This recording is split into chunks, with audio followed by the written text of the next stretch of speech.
Every warrior needs to get his weapons in order and ready for the battle. So my battle is with nobody else but an elite audience here. Good morning, ladies and gentlemen. I'm very privileged to be sharing some views with you and look forward to an interactive session thereafter. So, first and foremost, I will start off with a Sanskrit shloka. It says, Swe Swe Karmanya Mirat Sinsiddhi Labte Nar. Bhagavad Gita se hai, every individual attains fulfillment of life and fame only on account of discharging the duties prescribed for him or her. This equally applies in my mind to nation states and to our country, India. So just think that we will be only remembered if we achieve and do the duties as a nation to the comity of this world.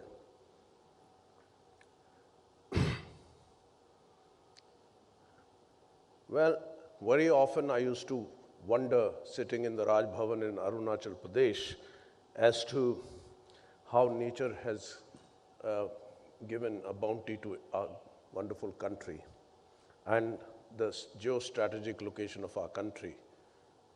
Of course, we have a large population, but all of you will agree that it's not by any fluke that we have a large population.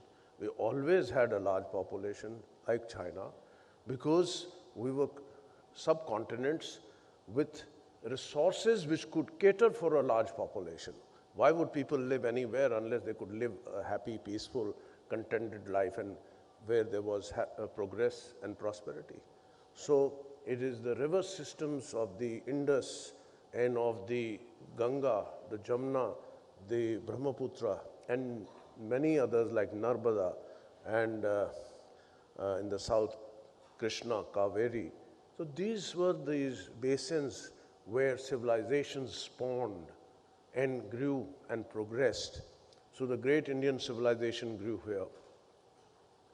I therefore feel that sitting here in this idyllic place, I feel that in the good old days there was a Robinson Crusoe story where he said, well, he sees natural beauty all around, but the situation was not clear to him where he was. Today, the scenery is perhaps as beautiful as Robinson Crusoe viewed it, or I viewed it from Raj Bhavan of Arunachal. But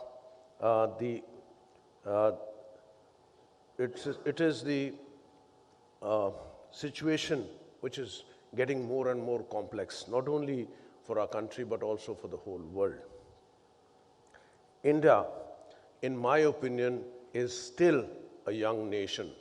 70 years in an independent nation state's history is not much.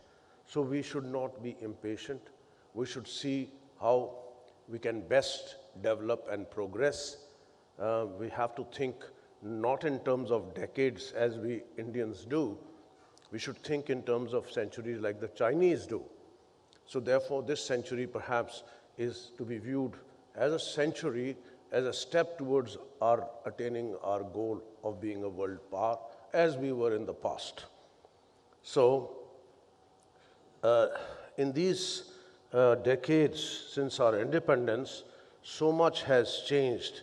Our country, we are a people who have inherited a civilizational ethos.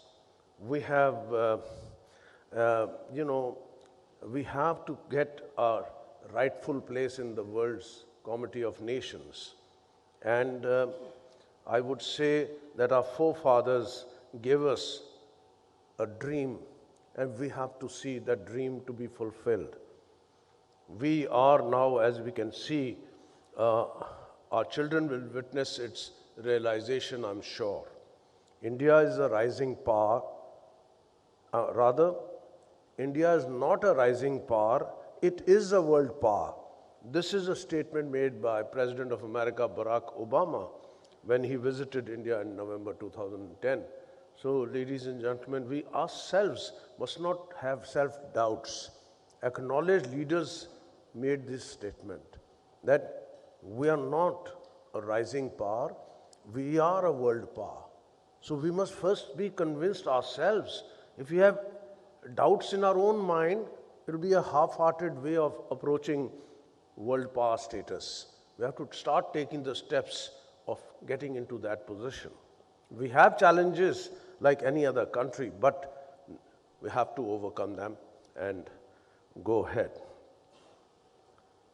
The Indian elephant with its gleaming tusks is taking confident strides into the second decade of the 21st century. This has been acclaimed as a century of India and China, with the economy rising at a steady growth rate around averaging 8-9%, give and take a little bit in between. India is poised to make its impact on the global arena. It has come as no surprise that we hosted visits by the heads of all the P5 countries during 2010. And thereafter also, Obama has made another visit, and the Chinese leadership has made a number of visits, and we have reciprocated also with the world powers in a big way. In fact, Prime Minister Modi's initiative of reaching out both to the West and the East and in our neighborhood, significant achievements have happened with Bangladesh, with Myanmar, with Bhutan, for example. We are emerging now as a deserving permanent member of the United Nations Security Council, and this has been acknowledged by nearly all nations today. An empowered India can no longer be transgressed or taken for granted. This is what I would like you to remember. You will ask the question, then how about Uri? Well, appropriate actions will and are being taken by the government without making much noise about it. And things are on the anvil, which time will only let us know. We are a vibrant democracy, a strong economy, and a powerful military machine. And these are the symbols of our nation's strength. We, unlike other countries in the third world, unlike most countries in the third world, we have all the elements of a potential world power in place.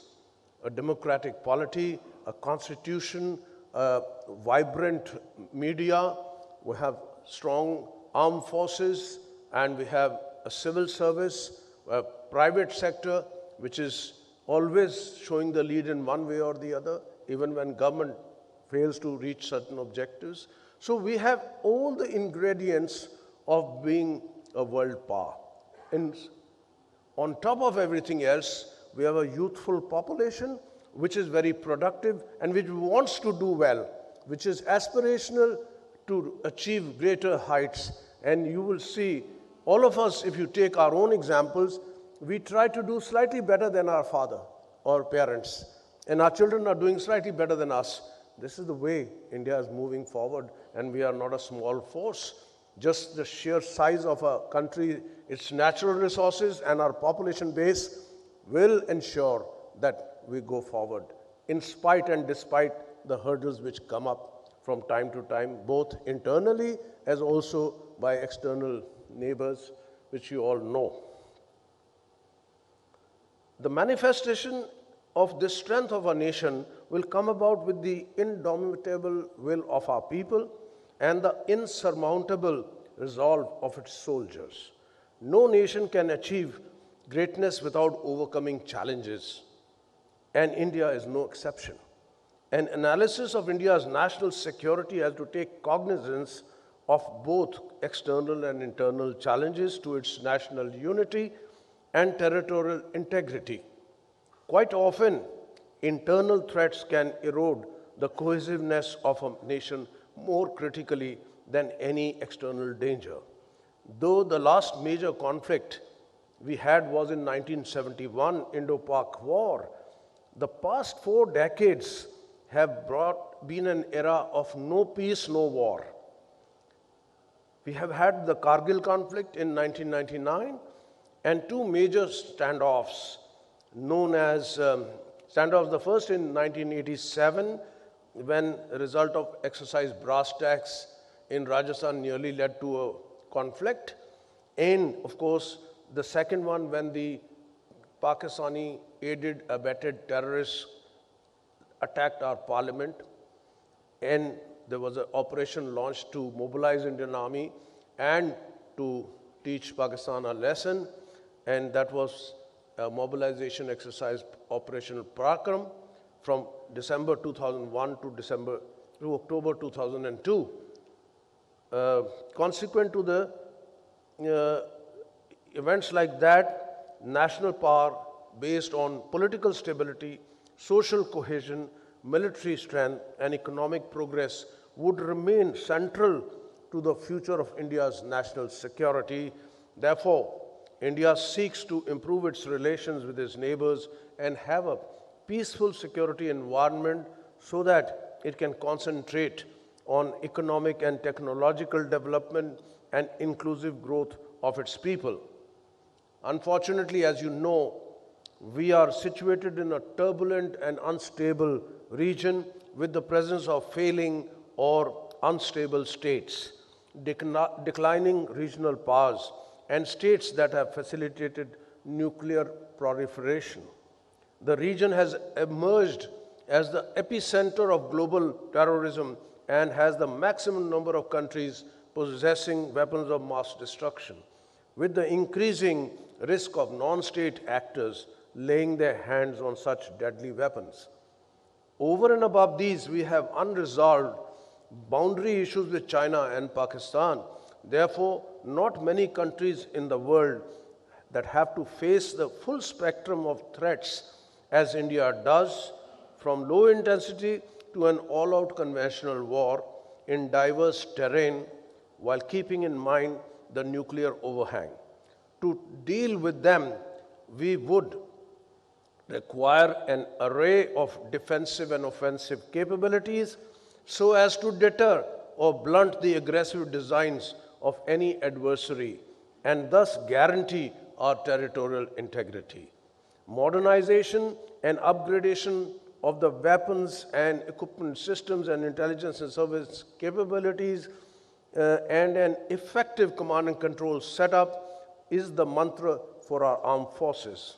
As has been our experience, capability building takes time, whereas intentions can change rapidly. Just to give you an example, to get a capability of having a light howitzer which could be transported by helicopter from A to B place and be useful in the mountains of the northern borders or in Kashmir, northeast, or for use in island territories, in amphibious operations, in other countries' aid to as part of UN forces. Now that capability was something which I envisioned, I dreamt of, and I recommended very strongly when I was the Army Chief in 2005 and 6. We are seeing that capability come into our country now. It has taken 10 years plus. So this is what happens to build a capability. Once we have that capability, ladies and gentlemen, we will be in the top league of the powers in the world as far as military capabilities are concerned. So it takes us into another league totally. Even China does not possess this capability so far. Therefore, I would say it has been our experience that capability building takes time, whereas intentions can change rapidly. Therefore, we should be strong. We should continue to be modernizing and continue to be strong so that nobody has evil eyes on us. I would say it will be axiomatic, therefore, to say a well-led, trained, equipped military with an updated and compatible joint doctrine to face the challenges of the battlefield of tomorrow, which will be digitized and net-centric, is what we need. Now, ladies and gentlemen, this was a background to what I would like to tell you, all of us thinking Indians must be pondering about and must do something while we are in a position to do something. Whether it's in the private sector, whether it's in the government PSUs, whether it's the government forces, armed forces, civil services, and the political leadership, we have to ensure that India reaches its rightful place and achieves its full potential. The potential is acknowledged, is there, but we have to achieve it. Our people finally would want from our nation, and also our nation would want from its people, because nation is not an idea, it is a living thing, it's a being. हमारे हिंदुस्तान की भी उम्मीद है, हमसे उम्मीद है, और हमें अपने देश से उम्मीद है. First and foremost, अमन और खुशहाली, peace and prosperity, and as Manish did say, peace and खुशहाली, all inclusive for everybody. We are a diverse country, we have to take everybody together. Unless we go together, then it will be like one example I learned very early in my military life. One commanding officer put a road roller in front of the Sainik Sammelan. Everybody was wondering, what is this road roller got to do with the Sainik Sammelan of soldiers? The CO had in his mind an example.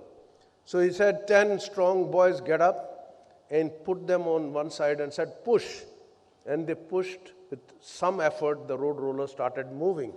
And when it moved, it kept moving, it wouldn't stop. He said, all right, stop. 9 stay that side, 1 guy stays this side. All push in opposite directions, and let's see what happens. That road roller did not budge 1 inch. That gave me a lifelong lesson. I hope you carry the same lesson in every team that we lead, in every part of a country, in every domain, whether it's politics, whether it's private sector, industry, PSU, you have to have a team. And the team should all be pushing in the same direction. Only then you will have the results which you dream for, or dream of, or hope for. We need to have economic strength, because if a country is economically strong, then it can stand its own in the world today. Look at China.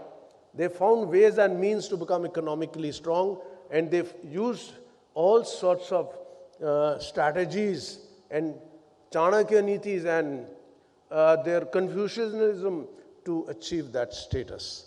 And they are financially a power to reckon with in the world. We have to be like them. We have the knowledge, we have very high IQ in our average citizen. Let's exploit it and do it. The third thing I would like to close my talk with is we need to be having a very sound and solid security against external and internal threats. Because very often you see that the internal threats itself undermine most of your aims for progress and prosperity. And a strong and stable India is what we wish to have, in spite of what the turbulence is in our neighborhood. The next point I want to mention is that aspiration of the people here are that we should have socio-economic harmony and cohesiveness. We cannot afford to be talking in terms of religion, language, culture, traditions. We have to first and foremost say we are all Indians. Take the example of America, that everybody says I'm an American first. When I became the Indian Army's first Sikh chief, the media came running to me and said, General, how does it feel to be the first Sikh army chief? We've not had a Sikh army chief. I said, it never struck me that way, my friends. For me, since I've been brought up in an all-India secular environment, I consider myself an Indian first and foremost. Then I consider myself a proud Maratha, because I spent all my life with Maratha soldiers. And then I also consider myself a proud Sikh, because That's my faith, but I'm also proud to be the first Sikh. But the priorities and the order in which it comes is India first. So I think that has also got to be kept in mind. And one more thing I will say, like a lion's cub, a tiger's cub, learns how to live like a tiger. He sees his parents, he sees the tiger, he sees the tigress or lion and lioness, how they do hunting, how they hide, how do they stalk. And his mannerisms he learns from his parents. Now India must learn how to be a world power. We must have the body language of a world power. We must have the art, savoir-faire, as they say in French, of being a world power. So we should see countries which are medium powers, let us reach them, then beyond.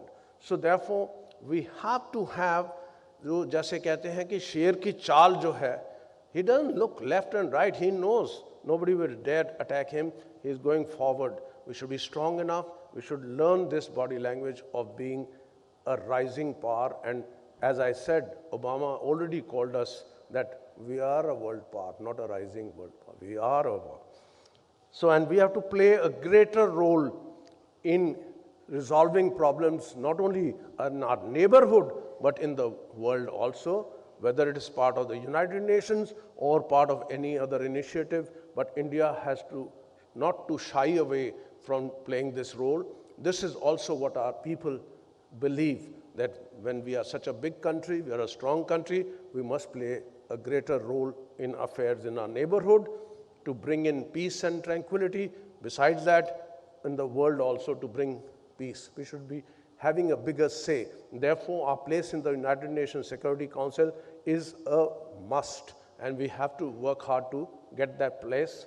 Otherwise, people will not take us as seriously as we want them to do. With this, I will thank you very much for your patience, and I had views to share with you. We'll discuss anything which you want subsequently. Thank you.